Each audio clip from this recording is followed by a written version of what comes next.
we've already seen Miami fall. You look at this point in the season as we turn the corner to the second half. Nick, this is where teams can really set themselves up for either a run at a conference championship or a spot in the playoffs. You know, what I used to always tell our team was the season is like climbing a mountain. And it gets more treacherous the closer you get to the top. But this year, it's been wild and crazy just to get the base camp. I mean, we're halfway through the season. We've had all these upsets. You know, Miami game last night is pretty typical of how this season has gone.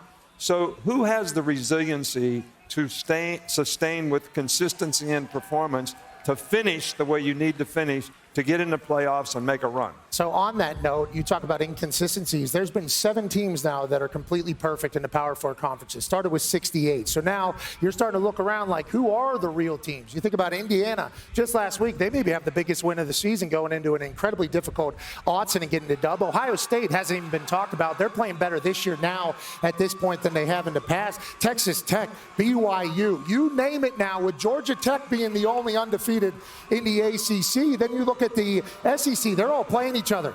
Texas A&M undefeated, nobody's really talking about it. And today, an undefeated Ole Miss team comes into Georgia and potentially gets a second win down here in about 3 weeks, which hasn't happened, obviously, in a long time. So I think there's undefeated teams that have kind of set themselves apart, but anything can kind of unravel for anybody. And then there's playoff games happening already right now. USC, Notre Dame is a playoff game, is how we're all viewing this thing, Des. No doubt about that, because you look at Notre Dame, really good team, 2 losses, 2 quality losses, one to Miami, who lost last night, to Louisville, and the other to Texas A&M. A combined 4 points, they lost those 2 games. So at this point, Notre Dame has zero margin for error moving forward. They cannot lose to USC. Why? Notre Dame is independent. They don't have a conference game to try to boost their resume with the CFP, so they have to beat USC. And look at the Trojans, guys.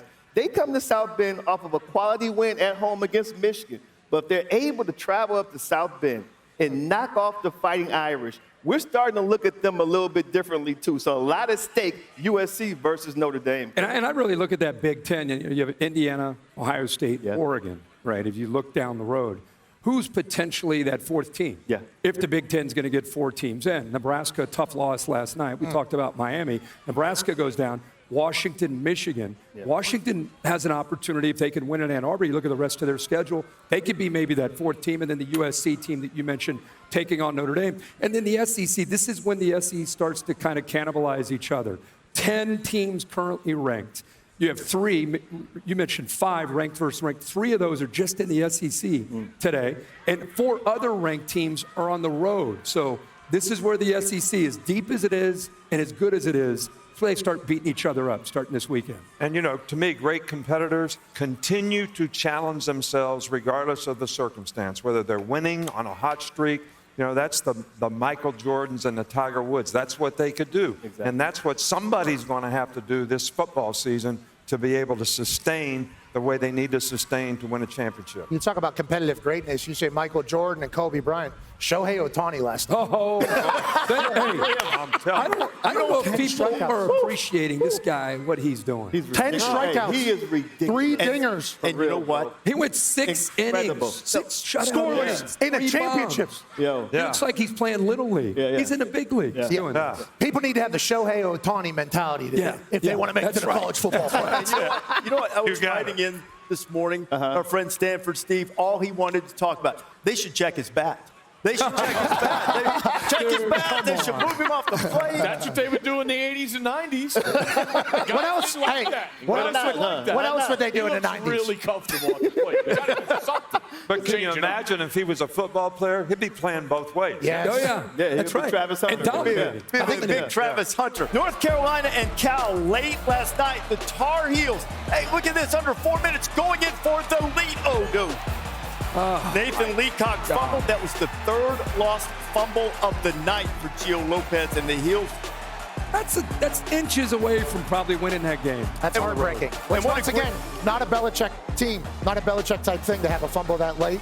still trying to develop, it looks like. And a great play by Brent Austin of Cal. They win it by 3. Miami and Louisville gave you a little taste of this. Chris Bell went off last night. 9 catches, $136, 2 scores. 6'2", 220-pound wide receiver. Yards after the catch. Big time last night. On the ensuing drive, Beck getting heat. JoJo Evans, the pick. Yeah, Carson Beck had a few throws. Obviously, he'd love to have back. Miller Moss in Louisville trying to work the clock, but Miami doing their defense, doing what they could to get the ball back, have a chance. At that point, I'm thinking they're coming back. They got a shot here. Absolutely. Absolutely.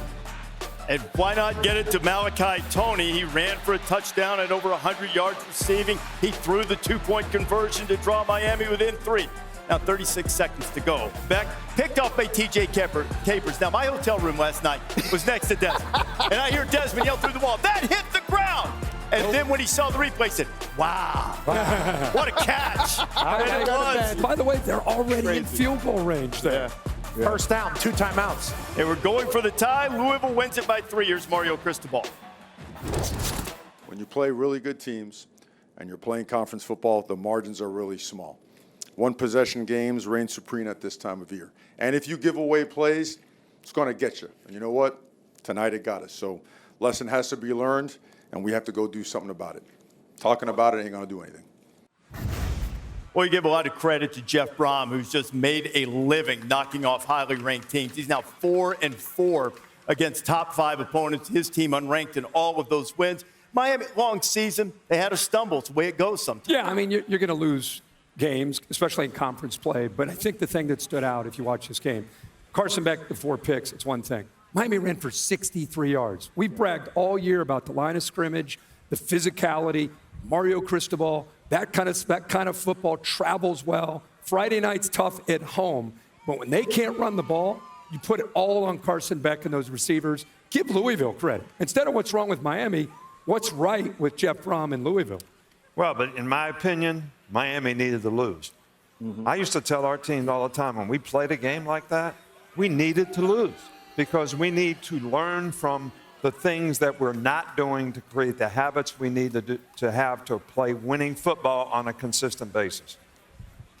I think Malachi Toney, and my takeaway last night, was the best player on the field. And this kid is actually supposed to be playing high school football. He reclassified. The other thing is Miami. We're going to see how strong mentally they are moving forward because you still have everything in front of you. And the last thing, like you said, RD, Louisville's defensive backs collectively, they catch the football better than most teams' wide receivers. Those are some incredible interceptions last night, Pat. Yeah, Coach Brom has an incredible team there in Louisville. And you talk about him doing this all the time. He was doing it when he was at Purdue. 2 years ago was Notre Dame. I think last year was Clemson. Now they knock off number 2, Miami. And Miami actually doesn't control its own fate, we've learned. They're going to have to pull for some other teams to lose around the ACC to get the ACC championship. But Louisville's right back in the convo. And anytime Coach Brom is coaching football, let's assume they have a chance. Do you remember this?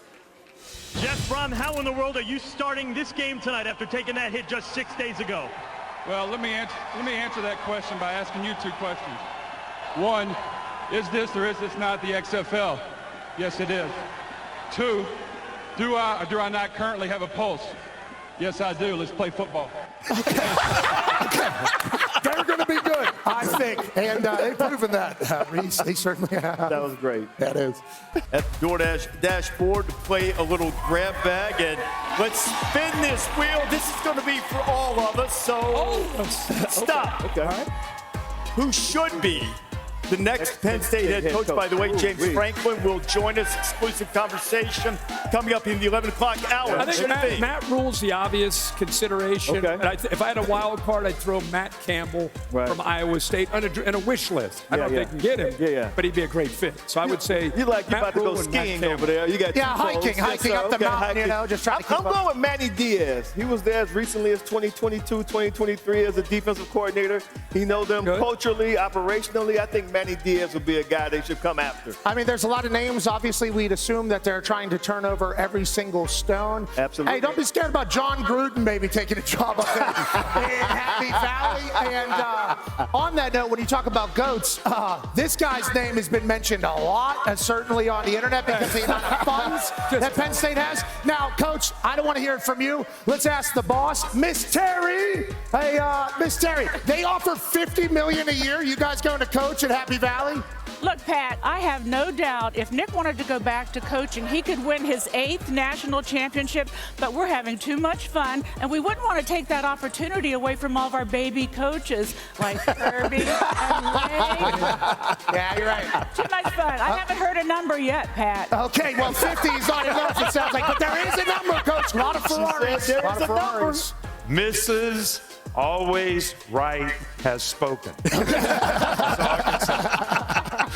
can put that to bed, I guess, but I don't know who's going to go up there. Legit, everybody. Kurt Signetti getting locked down for $93 million was a message from them.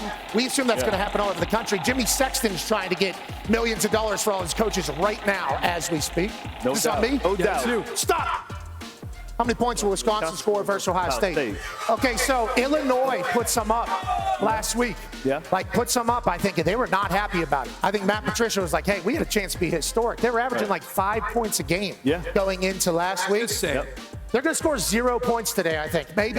I don't know if they'll figure out a way to kick an extra point without scoring a touchdown. They might get one, but I think this defense is going to be mad about last week. 1 point game. That's a good point. You know, if Fickle is under heat, you know he has a winning record, a good winning games in which his quarterback has started and finished. It just hasn't happened very often. So quarterback now. Let's go. Stop. Team that will be undefeated longer, Indiana or Texas Tech. Wow. 2 cool stories here. I tell you what. Here's your So listen, schedules to pick it out. the Texas Tech, they're playing today without their starter against Arizona State. Arizona State's getting Sam Levitt back, so that could be dangerous. I would say I would go with the Big Ten, Indiana. I like Indiana. Michigan State, UCLA, at Maryland, at Penn State, who just lost their head coach, Wisconsin, Purdue. All of these, not only will they be favored in all these games, but like double-digit favorites. Yeah. I think Yes, so. sir. He's getting. You got them? Yeah. Indiana? Kirk, you're up. I'm up. Stop. Yeah, Kirk. Here's the standing. Figure it out. 2, 3, 4, 5, 6, 7, 8, 9, 10 teams. 10 teams. Impossible. Come on, to bro. figure this out. I got We're- confidence in you. We're in Athens, Georgia. Yes, sir. Georgia has to be one of the teams. Okay. Absolutely. Right? Absolutely. And I would say, really, I think Alabama and A&M. Alabama and A&M and Georgia right in there. It's got a good shot. Okay, so we just heard you make a pick for today's game, is what we just heard, I think. I think we did. I think we just did. And I wish you would have just called the dogs. Georgia Read between the lines. I agree with you. Read between the lines. Coach, you're up. Who?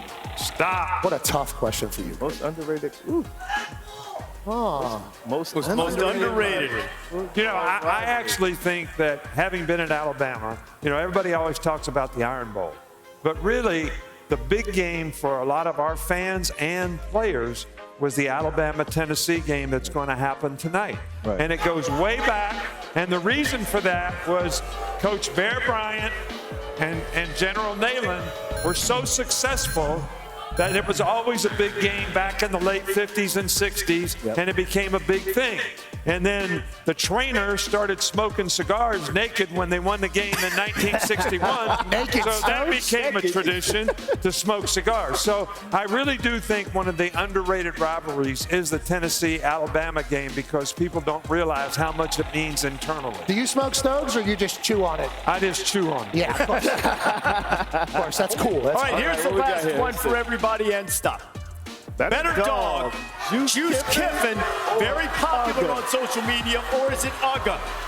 Herbie, feels like you're the dog guy. Yeah, I mean, this is I real. appreciate them keeping Peter out of this mix, out of this discussion, because he's in a different category. I love Juice, but I got to go with Ugga. I got to go. Look at that face. Look at that face. How cute that dog is. So cute. right? Exactly. Good moxie. Dog over here, though. Dog. Look at that guy. You know, of course, so said We about need to that enter guy. him in a beauty contest. Ugly dog. Thing snores, drools. It is back up, Ugga.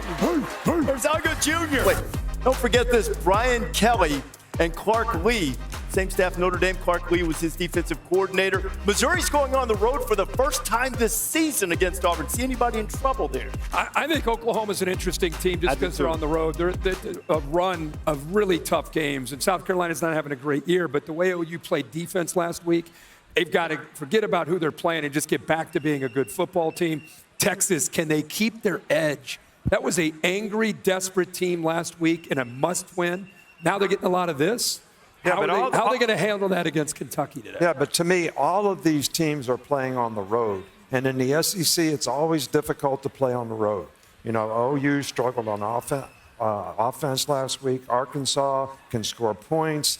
Auburn has been in every game. I mean, so these games playing on the road in the SEC, very difficult. Yeah, and last week we've hammered it away here, and how could you not? A&M obviously has to go to Arkansas, do their thing, but this Oklahoma team, I had them as Heisman frontrunner. I had them as national champs, and then the defense obviously wasn't as chaotic last week as we thought, and then Mateer played the worst game we've seen him since he got to Oklahoma, and he's coming back from an injury. So I think all eyes are on Oklahoma right now. Was last week what it was, or is this just kind of who they are? I agree with you. I think South Carolina at 3-3, they really need this win. But you look at Oklahoma, and John Mateer came back 17 days after surgery on his throwing hand. Hand was bleeding, didn't play well, like you said, Pat.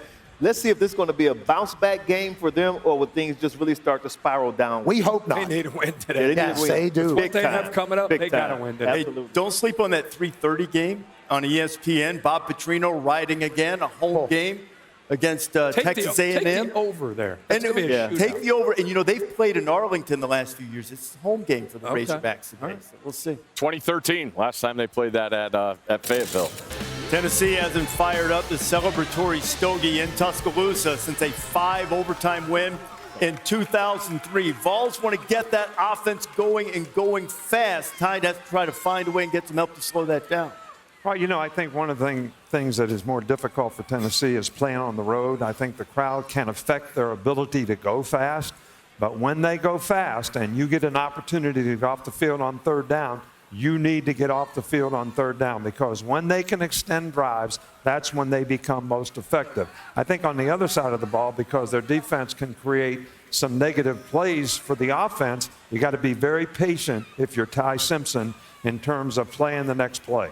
Isn't it amazing what Tennessee's been able to do? You lose Nico, you lose 4 of your offensive linemen, the SEC Player of the Year, and Dylan Sampson, your top 3 receivers, and Josh Heupel has an offense that's #1 in the country, 48 points a game. He's done a remarkable job, and I think Joey Aguilar has been a hell of a story this year. I'm going to look at the other side, like you talked about. Ty Simpson, Florida State game was obviously a difficult game for Alabama, and Ty Simpson's eyes were all over the place as a first-time starter. And I think since then, Ryan Grubb, the offensive coordinator, and Ty Simpson, we've been talking about Troy for the last 4 or 5 weeks. They've really settled in. You could really make a case that from an efficiency standpoint, Ty Simpson right now is playing as well as any quarterback, not just in the SEC, but the country. Outside zone to your left, they got to clear out this corner. And I think the way you do it with the tight end, see a little hesitation there from 17, and then look at the space. I think Ryan Grubb, he's come back from the NFL, back to be in the college ranks. I just think he's doing such a good job of creating spacing. Here they're flooding a zone. They have 4 receivers, if you include the back, the right hash into the boundary. It's a lot of receivers, and the quickness and the decisive decision there allows Ty Simpson to be able to squeeze that in. They do this a ton. When they stack the receivers, kind of a scissors route, switch release, affects the communication. Ty Simpson 1 step ahead of the defense these last few weeks. The big question, will he have time? Will they have balance in this attack with Jam Miller? Because we know Tennessee, it's not a great defense because of the injuries on the back end, but they still can rush the quarterback. And if they can't do that, it'll be a long day for their defense. My concern with Alabama is that they played Missouri, and that was a very, very physical matchup. I mean, Missouri, they were cracking helmets. They concussed a couple of Alabama players. They're getting Jam Miller back. I want to see who can win the rushing battle. You talk about Aguilar. You talk about Simpson.